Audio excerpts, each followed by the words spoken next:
Ayo simpan hartamu di langit. Infak dan sodakoh Bank Syariah Indonesia, nomor rekening 10352082887. Bank Muamalah, nomor rekening 301021555 atas nama Yayasan Khalid Basalamah. Jazakumullahu khairan. Dan kita akan masuk teman-teman sekalian cara yang cerdas. Cara cerdas dari 80 cara selamat dari neraka yang kelima, yaitu memperbanyak sujud kepada Allah subhanahu wa ta'ala. Bagi teman-teman yang pegang bukunya di halaman 11, di situ penulis mengangkat sebuah hadis saja, yaitu sabda Nabi SAW, "Akthiru minas sujudi, fa innahu laisa min muslimin yasjudu lillahi ta'ala sajdatan illa rafa'ahu Allahu biha darajatan fil jannati wa hatta anhu biha khati'ah." Artinya, perbanyak, kata Nabi SAW, perbanyaklah sujud, karena tidaklah seseorang muslim bersujud satu kali karena Allah, melainkan Allah akan mengangkatnya satu derajat di surga dan menggugurkannya dari satu kesalahan. Hadis ini diriwayatkan Ahmad dan Ibnu Sa'ad, dan hadis ini disahihkan oleh Syekh Albani dalam Shahihul Jami' nomor 1204. Dan insya Allah kita akan masuk pertemuan akan datang nanti cara cerdas ke-6, yaitu takut kepada Allah Ta'ala. Namun kita akan bedah panjang lebar insya Allah dengan izin Allah hadis yang baru saja kita bacakan dengan berikut tambahan-tambahannya. Potongan pertama dari hadis yang kita ambil sini adalah perbanyaklah sujud. Akthiru as-sujud. Ya. Dan sujud ini dijelaskan dalam hadis yang lain, hadis sahih. Aqrabu abdun ila rabbihi wa huwa sajid. Fa akthiru fihi du'a. Sesungguhnya paling dekatnya seorang hamba dengan Tuhannya, dengan sang pencipta, sang raja yang sebenarnya Allah, adalah pada saat dia sedang sujud. Maka perbanyaklah doa pada saat itu. Perbanyaklah doa. Dalam riwayat lain kata Nabi SAW, kalau kalian ruku agungkan Allah, kalau kalian sujud, perbanyaklah doa, karena sangat jarang doa dalam sujud ditolak, atau sangat jarang doa dalam sujud tertolak. Jadi di sini ada anjuran untuk sujud, dan sujud ini berarti bentuk kehinaan atau penghinaan diri seorang hamba kepada Tuhannya. Kita meletakkan wajah yang selama ini menjadi sebuah simbol ketampanan, kecantikan. Bahkan Anda tahu juga kalau untuk mengenal seseorang yang paling mudah adalah wajahnya. Makanya yang dipajang di foto orang kalau video call kan wajah, gitu kan?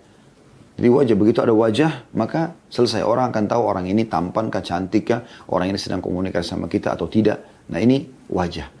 Nah wajah ini diletakkan di tanah kepada sang pencipta Allah subhanahu wa ta'ala. Makanya justru pada saat itu kata Nabi SAW, Aqrabu abdun ila rabbihi wa huwa sajid. Paling dekatnya seorang hamba justru pada Tuhannya pada saat dia sedang sujud. Ya. Dan dalam salah satu doa sujud, kita dianjurkan membaca selain Subhana Rabbiyal A'la, Maha Suci Tuhanku yang Maha Tinggi, ada doa yang lain, Allahumma laka sajadtu, ya Allah kepadamu lah aku sujud, wa bika amantu, kepadamu aku beriman, wa laka aslamtu, kepadamu aku menyerahkan diri, sajada wajhi, telah sujud wajahku, lilladzi khalaqahu wa sawwarah, yang telah menciptakan dan juga membentuknya. Alis seperti ini, mata seperti ini, hidung, mulut, bibir, dagu, pipi, dan seterusnya. Ya. Fatabarakallahu Rabbul Alamin, maka maha berkah Tuhan, Allah, Tuhan alam semesta.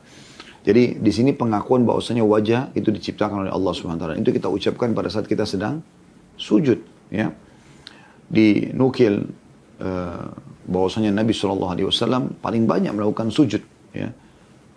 Dan juga dinukil dari para sahabat pada saat mereka punya hajat-hajat, mereka sujud kepada Allah SWT. Dan juga para tabi'in, dinukil dari Sufyan ats-Tsauri rahimahullah, salah satu ulama di Mekah, beliau kalau punya hajat, beliau tidak mengangkat kepalanya dari sujud sampai dia merasa Allah sudah menerima hajat-hajatnya. Dari sujud ini atau dari sabda Nabi SAW, fa'akthiru minas sujud, perbanyaklah sujud, diambil juga pelajaran lain, bahwasanya ada perintah untuk memperbanyak sujud, baik itu sujud dalam sholat wajib dan sholat sunnah, ataupun sujud-sujud lain yang di luar sholat, seperti sujud syukur, sujud tilawah, ya. Dikatakan, nanti akan kita jelaskan panjang lebar masalah sujud dalam sholat, insya Allah, tapi kita titik beratkan sujud syukur. Dikatakan dalam riwayat-riwayat yang sahih, kalau baginda Nabi SAW mendapatkan informasi yang menggembirakan, maka beliau SAW langsung sujud, walaupun tidak ada wudu di sini ya. sebagai tanda syukur kepada Allah Subhanahu wa taala, dikenal dengan sujud syukur, ya. Anda dapat informasi tentang berhasilnya proyek, Anda dapat berita tentang hamilnya istri atau melahirkannya istri, atau misalnya dapatnya seorang anak, ya, atau misalnya sembuhnya penyakit, atau banyak sekali hal yang Anda bisa lihat nikmat-nikmat Allah, Anda syukur kepada Allah SWT. Kemudian juga sujud tilawah, yang kata Nabi SAW, tidak ada seorang hamba yang membaca ayat Al-Quran tentang ayat sujud, kemudian dia sujud, kecuali syaitan di sebelahnya akan menangis sambil mengatakan dia diperintahkan sujud. Dia sujud, maka aku diperintahkan sujud, aku tidak sujud. Ya. Nah, jadi syaitan sendiri itu cemburu dan nangis dia kalau lihat kita sujud. Karena itu adalah ibadah yang sangat luar biasa kepada Sang Pencipta Allah Subhanahu wa Ta'ala. Nanti kita akan jelaskan insya Allah, ya, poin tentang anjuran banyak sujud. Kita akan kembali nanti. Kita ambil dulu, ya, mutiara yang kedua dari potongan sabda Nabi SAW. Ya. Dan atau fa'innahu laysa min muslim yasjudu lillahi ta'ala sajdatan, karena tidak ada seorang muslim pun yang sujud satu kali saja karena Allah, illa rafa'allahu biha daraja fil jannah, kecuali Allah akan angkat dia satu derajat di surga. Satu kali sujud satu derajat. Mungkin Anda bertanya, satu derajat memangnya seperti apa? Derajat teman-teman di surga itu jaraknya antara langit dan bumi. Anda bisa lihat bagaimana langit tingginya. Bahkan sampai sekarang belum ada, bahkan mungkin tidak akan pernah ada ilmuwan yang datang dan bisa menjamah langit dengan tangannya. Karena jauhnya jaraknya. Itu satu derajat. Bagaimana dengan setiap sujudnya satu derajat? Dan memang bahasan ini cukup banyak dalam syariat Allah SWT. Seperti misalnya juga tentang masalah orang yang melangkah menuju ke masjid. Ya. Menuju ke masjid, kata Nabi SAW, tidak ada seseorang muslim yang menuju ke masjid kecuali satu langkah kakinya akan dicatatkan satu pahala, diampuni satu dosa, dan diangkat satu derajat. Ya. Jadi kalau Anda menuju ke masjid 50 langkah berarti 50 derajat. Nah sama juga dengan ini. Anda kalau sujud, ya, kita hitung misalnya subuh, sholat wajib aja. Subuh berarti Anda 4 kali sujud. Di rakaat pertama kan 2 kali, rakaat kedua 2 kali, berarti 4 kali sujud. Ya. Karena setiap rakaat 2 kali sujud kan gitu. Di sholat duhur 8 kali Anda sujud. Karena ada 4 kali, 8 kali sujud. Karena ada 4 rakaat. 1 rakaat 2 kali sujud. 8 tambah 4 tadi subuh berarti 12 kali. Jadi sudah ada 12 derajat, ya. Asar juga sama, 8. Ya. Berarti 12 tambah 8, 20. Maghrib ada 6. Ya. Berarti 26. Isya ada 8, berarti 34 kurang lebih. Jadi kalau Anda sholat wajib saja, Anda sudah diangkat 34 derajat. Ini kita baru bicara sholat wajib. Belum kita bicara sholat sunnah, ya. Ada qobliyah subuh 2 rakaat, ya, berarti ada 4 kali sujud, kan gitu. Jadi kalau tadi 34 tambah 4 berarti 38. Ada qobliyah duhur 4 rakaat berarti 8, ya. Jadi tadi 38 tambah 8 sudah 46, ya. Ada ba'diyah duhur 4 rakaat berarti 8 lagi. 46 tambah 8 berarti 54. Ya. Kemudian ada qobliyah asar 4 rakaat berarti 8. Kalau tadi 54, ya, tambah 8 berarti sekitar 62. Mohon maaf kalau ada keliru dalam hitungan, kurang lebih lah, ya. 62. Kemudian tambah qobliyah maghrib ada 2 rakaat berarti 4, ya. Berarti sudah 66. Kemudian ada ba'diyah maghrib 4 berarti 70. Qobliyah isya 4 dan ba'diyah isya 4 berarti 8 sekaligus, ya. Berarti 78. Kalau sholat, ya, wajib dengan sholat sunnahnya Anda penuhi sehari yang dikenal dengan sunnah rawatib, itu berarti Anda sudah 78 kali sujud, yang berarti Anda punya sekitar 78 derajat. Kurang lebih seperti itu, ya. Kalau ada kekeliruan dalam hitungan, mohon maaf, tapi ini kurang lebihnya, ya, karena saya seketika saja hitung. Belum lagi kalau kita bicara sholat duha, yang bisa 2 rakaat sampai tidak ada batas jumlah rakaat, ya. Ada yang kerjakan 4, ada yang kerjakan 8, ada yang 12, gitu kan.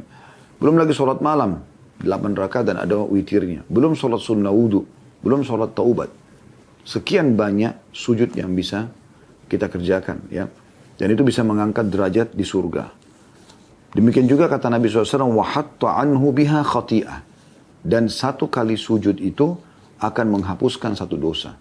Jadi kalau kita hitung-hitungannya tadi, ya, 78 kali kita sujud di wajib dan sunnah, ya, di wajib dan sunnah, maka Anda bisa lihat teman-teman sekalian berapa ya pengampunan dosanya. Berarti ada 78 dosa juga dimaafkan, itu baru sholat wajib dan sholat sunnah yang mendampingi sholat wajib atau sunnah rawatib. Ya, bagaimana dengan diikuti dengan sunnah-sunnah yang lain seperti duha, seperti sholat malam, tadi sholat wudu, sholat taubat, ini semuanya tahiyat masjid ya. Atau mungkin Anda sholat nafilah, tambahan pendekatan diri kepada Allah SWT, maka ini semuanya akan mengangkat derajat dan juga pengampunan dosa. Ya. Dan tentu dengan diangkat derajat di surga berarti secara otomatis kita juga akan jauh dari api neraka. Karena kan di sini 80 cara cerdas untuk selamat dari api neraka. Baik teman-teman sekalian, kita akan masuk ke masalah, kembali ke masalah sujud tadi. Kembali kepada masalah sujud. Ada sebuah hadis yang mulia yang ya, disebutkan dari riwayat Ma'dan bin Abi Talha al-Yamari ya. Al-Ya'mari radhiyallahu anhu atau rahimahullah tepatnya ini tabi'in. Dia berkata, aku pernah bertemu Thauban. Thauban ini radhiyallahu anhu sahabat Nabi, mantan budak Nabi SAW. Lalu aku berkata, beritahukan padaku suatu amalan yang karenanya Allah memasukkanku ke dalam surga. Atau Ma'dan berkata, aku berkata kepada Thauban, beritahukan padaku suatu amalan yang dicintai Allah. Ketika ditanya, Thauban pun sempat terdiam radhiyallahu anhu. Kemudian ditanya kedua kalinya, ia pun masih diam. Sampai ketiga kali Thauban pun menjawab yang ketiga kalinya. Aku pernah menanyakan hal yang ditanyakan tadi kepada Rasulullah SAW dan beliau bersabda, alaika bikathratas sujudi fa innaka la tasjudu lillahi sajdatan illa rafa'aka Allahu biha daraja wa hatta anka biha khati'ah. Hendaklah engkau memperbanyak sujud atau perbanyak solat kepada Allah, karena tidaklah engkau memperbanyak sujud kepada Allah melainkan Allah akan meninggikan derajatmu dan menghapuskan derajatmu, menghapuskan dosamu, maaf. Lalu Ma'dan berkata, aku pun pernah bertemu Abu Darda dan bertanya hal yang sama. Lalu sahabat Abu Darda menjawab sebagaimana dijawab oleh Thauban kepadaku. Hadis ini diriwayatkan Muslim nomor 488. Hadis ini menunjukkan teman-teman tentang keutamaan sujud terutama dalam sholat. Ya. Dan dianjurkan untuk memperbanyak sholat itu. Perlu kita garis bawahi teman-teman sekalian bahwasanya satu-satunya amalan ibadah ya, yang Nabi Muhammad SAW terima di langit itu adalah sholat. Yang rangkaian utamanya juga masuk adalah sujud kepada Allah Subhanahu wa taala. Perintah puasa, perintah zakat, perintah jihad, perintah apa saja diterima oleh Nabi SAW di bumi. Ya. Tapi sholat Nabi SAW diterbangkan oleh Allah SWT ke perjalanan Isra dan Mi'raj ke Masjid Aqsa, kemudian menuju ke langit. Ya. Untuk menerima sholat, dan di saat itu Nabi SAW diperlihatkan surga, neraka, dan segala macam fenomena yang luar biasa dalam kejadian Isra dan Mi'raj. Ya. Maka ini teman-teman sekalian menandakan sesuatu yang sangat agung gitu. Dan banyak sekali hadis-hadis Nabi SAW yang sudah kita jelaskan tadi tentang masalah keutamaan sujud. Seperti tadi paling dekatnya seorang hamba dengan Tuhannya pada saat dia sedang sujud. Ya, maka perbanyaklah doa pada saat itu, hadis riwayat Muslim. Kemudian hadis tentang ya, kalau kalian ruku agungkan Allah, kalau kalian sujud perbanyaklah doa. Ya. Lalu Nabi SAW mengatakan, fakamin ayyustajaba lakum, karena sangat pasti dikabulkan doa kalian. Ini hadis diriwayatkan oleh Imam Muslim juga tentang masalah keutamaan sujud. Ya. Jadi ini anjurannya sangat luar biasa. Anjurannya sangat luar biasa gitu.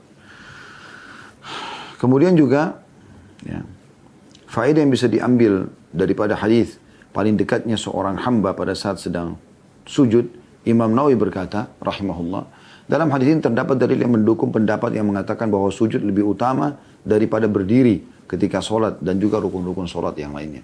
Berarti rangkaian sholat yang utuh itu dari takbiratul ihram sampai salam, yang paling afdol di situ gerakannya justru sujudnya. Justru sujudnya, karena di situ kedekatan seorang hamba ya, kepada Tuhannya, dan kita dianjurkan untuk memperbanyak doa. Bahkan tadi sudah kita bacakan hadisnya, sangat jarang ditolak doa pada saat sedang sujud. Ya. Jadi ini punya keutamaan yang luar biasa, gitu. Keutamaan yang luar biasa. Kemudian juga kita tahu bagaimana ya, sujud yang disebutkan di dalam hadis tentang masalah sujud tilawah ya, yang syaitan bisa menangis pada saat dia melihat seseorang hamba itu sujud ya. Kemudian kita juga lihat bagaimana Allah Subhanahu wa taala berulang kali sebutkan dalam Al-Qur'an ayat-ayat tentang sujud. Dikenal dengan ayat-ayat sajadah. Bahkan ada surah sajadah khusus. Ya, di tengah-tengah ayat itu ada tentang masalah sujudnya, ya, sujudnya. Dan itu teman-teman sekalian sering dibaca oleh Nabi SAW setiap subuh Jumat. Hampir setiap subuh Jumat Nabi SAW membaca surah sajadah di rakaat pertama dan surah Al-Insan di rakaat kedua. Dan sujud di tengah-tengah sholat itu pada saat lewat ayat tentang sujud. Gitu ya. Dan itu disebutkan dalam sebuah hadis Abu Hurairah radhiyallahu anhu bahwa Nabi SAW bersabda, ini hadis sahih riwayat Muslim nomor 81 ya. Kata Nabi SAW, "Idza qara'a ibnu Adam as-sajdata fasajada i'tazala asy-syaitanu yabki yaqulu ya wailah." Wa fi riwayah Abi Quraib, "Ya waili umira ibnu Adam bis-sujudi fasajada falahu al-jannah wa umirtu bis-sujudi fa abaitu faliyan nar." Jika anak Adam membaca ayat sajadah, ya, tadi ayat yang berisi tentang masalah sujud, lalu dia sujud, maka syaitan akan menjauhinya sambil menangis. Syaitan pun berkata, "Celaka aku, anak Adam ini disuruh sujud, lalu dia sujud. Dia pun masuk surga karena itu." Ya. Ini berarti memang sujud menyelamatkan dari neraka. Sebagaimana langkah kita, karena dia akan masuk surga. Kalau masuk surga berarti selamat dari neraka, kan gitu. Sedangkan aku diperintahkan, kata syaitan, untuk sujud, namun aku enggan sehingga aku pantas mendapatkan neraka. Hadis ini sekali lagi sahih riwayat Imam Muslim. Ya. Berarti memang dia sebuah ibadah yang luar biasa gitu. Ya. Kemudian juga dalam riwayat lain tentang masalah dikeluarkannya dari neraka ya, orang-orang yang mentauhidkan Allah dan orang yang memiliki tanda sujud di wajahnya itu tidak akan dibakar oleh api neraka. Dalam sebuah riwayat Bukhari dan juga Muslim, Imam Bukhari riwayatkan nomor 7437 dan Muslim 182, disebutkan bahwasanya Abu Hurairah radhiyallahu anhu berkata, Rasulullah SAW bersabda, "Hatta idza faragallahu minal qada'i bainal ibadi wa arada an yukhrija bi rahmatihi man arada min ahli nar." Pada saat Allah sudah selesai menentukan keputusan pada hamba-hambanya di hari kiamat nanti, ya, dan dia hendak dengan rahmatnya ya, mengeluarkan siapapun dari api neraka yang dia inginkan, amaral malaikata an yukhriju minan nari man kana la yusyriku billahi syai'a. Maka Allah pun memerintahkan para malaikat untuk mengeluarkan dari api neraka siapapun yang tidak pernah menyekutukan Allah dengan sesuatu apapun. Mimman aradallahu ta'ala ayyarhamahu. Dari siapapun yang Allah ingin kasihani dia. Yaqulu la ilaha, mimman yaqulu la ilaha illallah. Dari yang mengucapkan la ilaha illallah. Faya'rifunahum finnari bi'atharis sujud. Maka mereka pun dikenal oleh para malaikat dalam neraka dari bekas-bekas sujud mereka. Ya. Ta'kulun nara min ibn Adam illa athar sujudi. Harramallahu ala nari an ta'kula athar sujud. Neraka akan membakar seluruh tubuh anak Adam kecuali bekas sujudnya, karena Allah telah mengharamkan neraka untuk membakar bekas sujud. Ya. Jadi bekas sujud itu ada di wajah ya, terlihat gitu. Karena memang dia sering sujud, Allah SWT berikan dia cahaya di wajahnya gitu.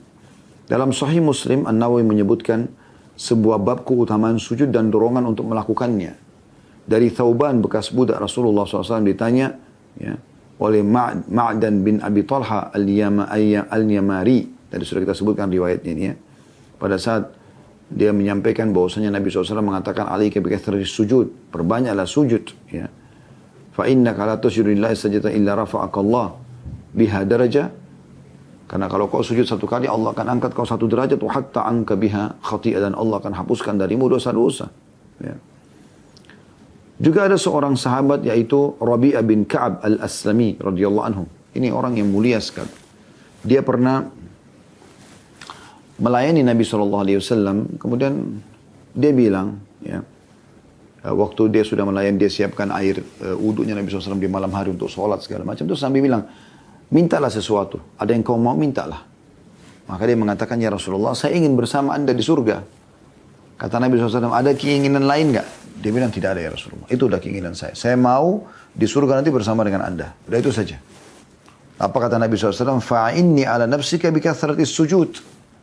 Kalau begitu, bantulah aku untuk mewujudkan impianmu itu dengan memperbanyak sujud. Maknanya, sholat. Karena mayoritas sujud ada di dalam sholat hadis riwayat Bukhari dan Muslim. Ya. Kita akan masuk teman-teman sekalian lebih dalam membahas tambahan informasi berhubungan dengan masalah bahasan kita tentang masalah sholat. Ya. Jadi tidak akan pernah luput antara bahasan sholat dengan sujud. Karena itu ada satu kesatuan. Tidak mungkin dipisahkan gitu. Tadi itu kebetulan kita bicara tentang umumnya dalil masalah sujud ya. Maksud dalamnya sujud sholat wajib, sholat sunnah, sujud tilawah, sujud syukur dan seterusnya. Tapi sekarang kita coba akan masuk ke masalah sholat itu sendiri. Ya. Kita akan kembali mengingatkan karena memang sujud itu ada dalam sholat.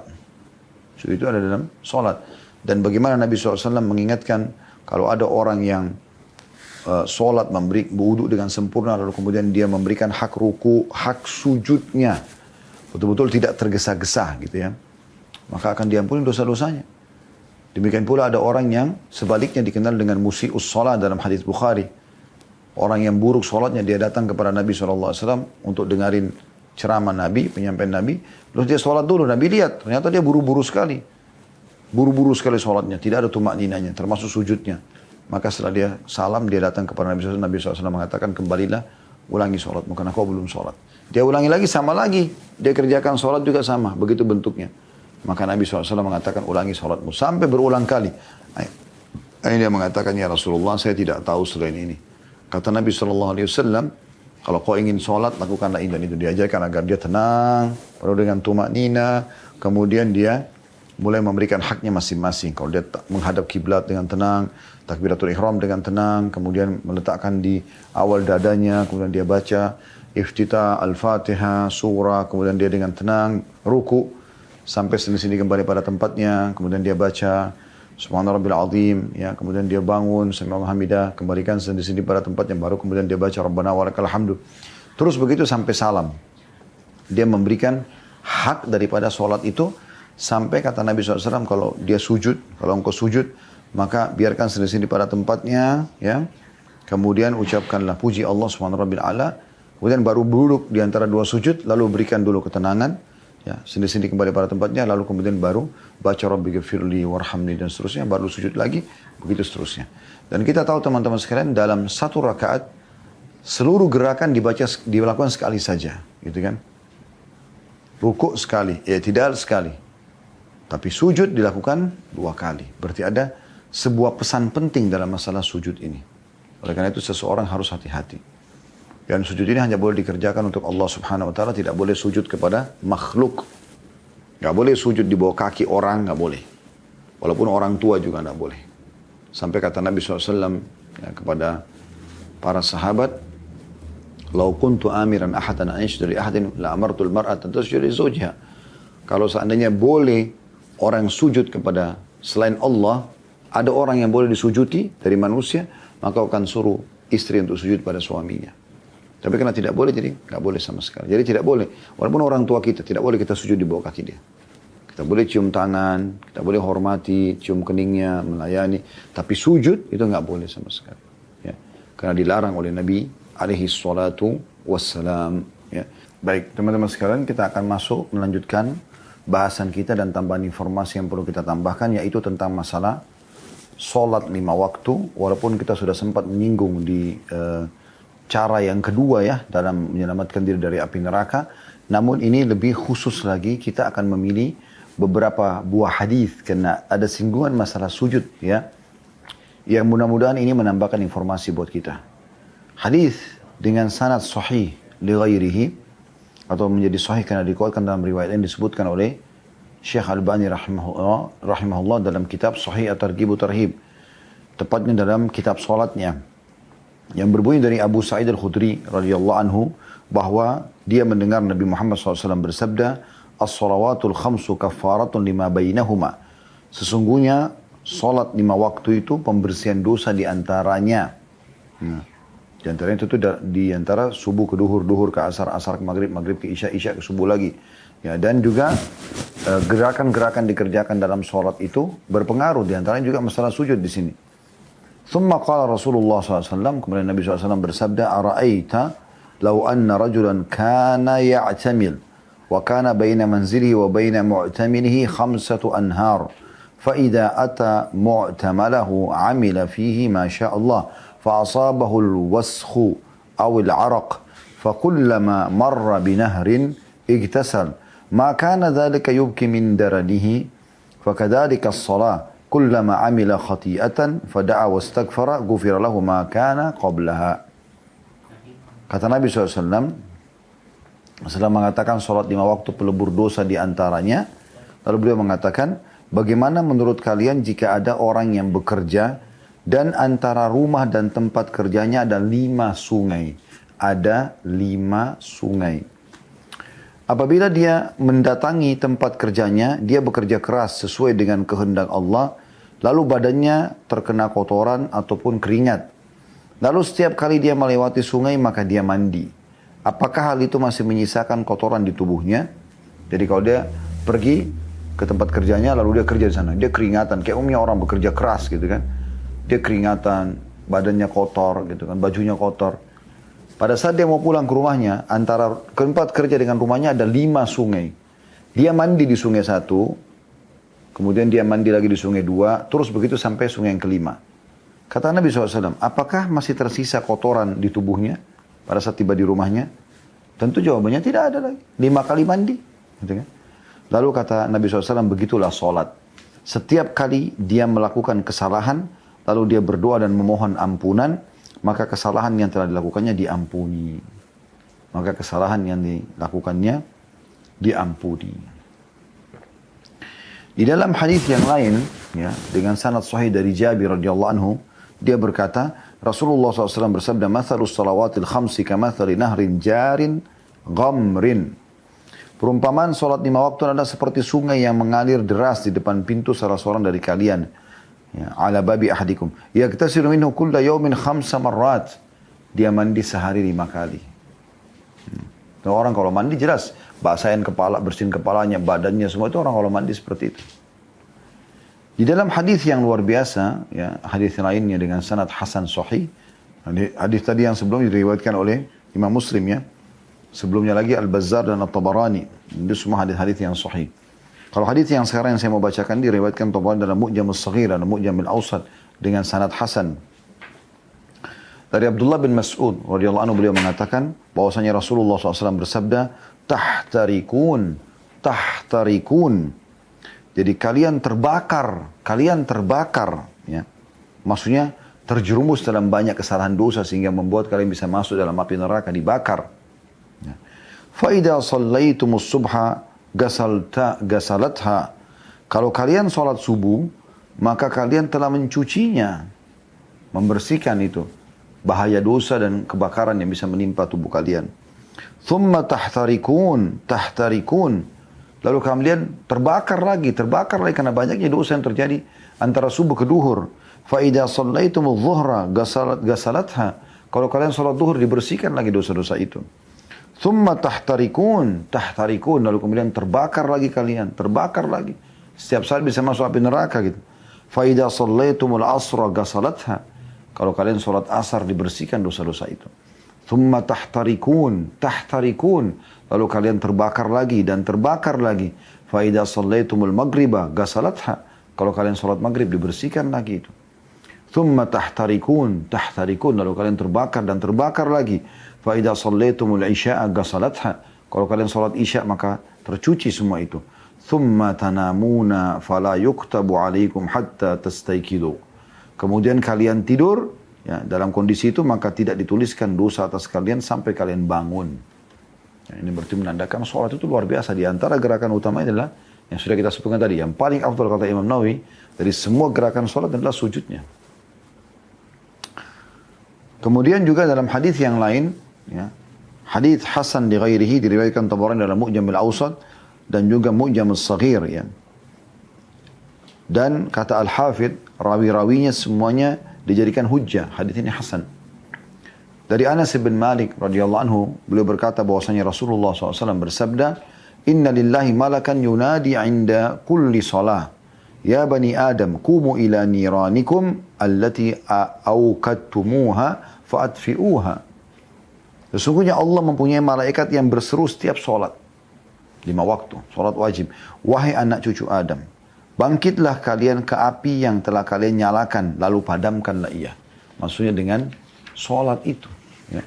Karena kita tidak pernah tahu, subhanallah, masalah dosa-dosa yang kita lakukan, mana yang akan membinasakan. Ya. Dalam hadis yang lain, hadis ini diriwayatkan juga oleh Tabarani dalam Mu'jam al-Kabir dengan sanad sahih dari Abdullah bin Mas'ud radhiyallahu anhu. Beliau berkata bahwasanya Rasulullah sallallahu alaihi wasallam bersabda, "Yub'atsu munadin 'inda hadrati kulli salat."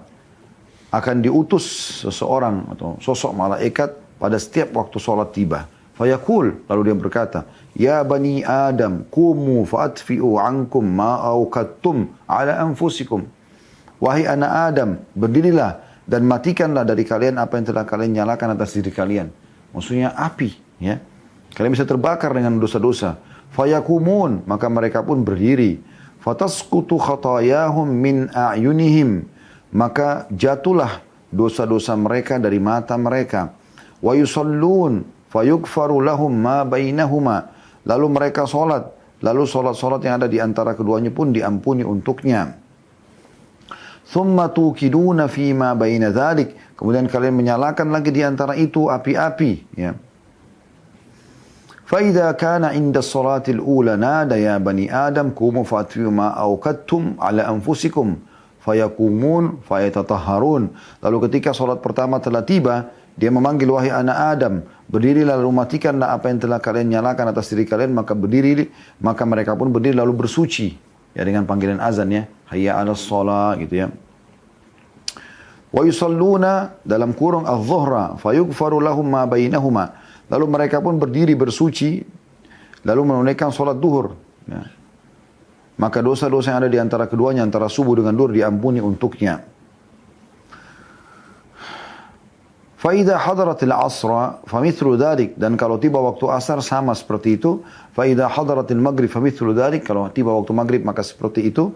Fa idza hadaratil atamatu famithlu dzalik fayanamun wa qad ghufira lahum mudlaj fi khairin wa mudlaj fi syarr. Lalu kalau tiba isya, demikian pula ada apa adanya, ya, diampuni juga. Kalau mereka sholat lalu mereka tidur dalam keadaan telah diampuni. Maka ada yang melalui malam dalam kebaikan dan ada yang melalui malam dengan keburukan. Maksudnya yang sholat melalui malam dengan kebaikan, ya, kena dibersihkan dosa-dosa, dan yang tidak sholat maka melalui malam dengan keburukan, ya. Hadis yang terakhir teman-teman yang ini saya bacakan, atau 2 buah hadis, ya, yang akan saya bacakan berhubungan dengan masalah ini, yaitu hadis, ya, mauquf ini sampai ke sahabat Salman radhiyallahu anhu, dan dia sahih li ghairihi, sebagaimana disebutkan oleh Syekh Albani dalam Sahih Targhib wa Tarhib, yang berbunyi kata Salman, "Hafidhu ala hadhis salawatil khams." Jagalah selalu salat 5 waktu kalian ini. Dan sudah kita bahasakan tadi, puncak yang terbaik dari seluruh gerakan salat adalah sujudnya. Fa innahunna kaffaratun li hadhil jirahat ma lam tusabil maqtala. Karena sungguhnya salat 5 waktu itu pelebur bagi luka-luka atau dosa-dosa kecil selama dosa-dosa besar dihindari. Hadis ini diriwayatkan Tabarani dalam Mu'jam al-Kabir, ya. Jadi maksudnya di sini dosa-dosa besar butuh taubat nasuha, tapi selama dosa kecil maka akan dibersihkan semuanya, ya. Kemudian hadis yang terakhir yang saya bacakan, dan setelah ini insyaallah kita akan buka pertanyaan. Hadis yang diriwayatkan oleh At-Tabarani juga dalam Mu'jam al-Kabir dan Mu'jam al-Awsat, ya, dengan sanad hasan sahih dari Salman al-Farisi radhiyallahu anhu, beliau mengatakan bahwasanya Rasulullah sallallahu alaihi wasallam bersabda, "Innal muslima yusalli wa khatayahu marfu'atun 'ala ra'si." Sesungguhnya setiap muslim kalau yang melaksanakan sholat atau setiap muslim melaksanakan sholat, maka dosa-dosanya akan terangkat di atas kepalanya. Kullama sajada tahatu anhu. Setiap kali dia sujud, maka berguguran dosa-dosa tersebut. Perhatikan sujud yang disebutkan. Ya. Fayafrugu min salati wa qad tahattat anhu khatayahu. Dan dia akan bangun atau menyelesaikan sholatnya dalam kondisi semua dosanya telah berguguran. Nah, di sini sujudnya yang menggugurkan semua dosa-dosa tersebut. Dan cukup banyak hadis yang berhubungan dengan masalah bahasan ini. Intinya teman-teman sekalian, kita dianjurkan memperbanyak sujud. Dan sudah sebutkan tadi, jenis-jenis sujud itu sendiri.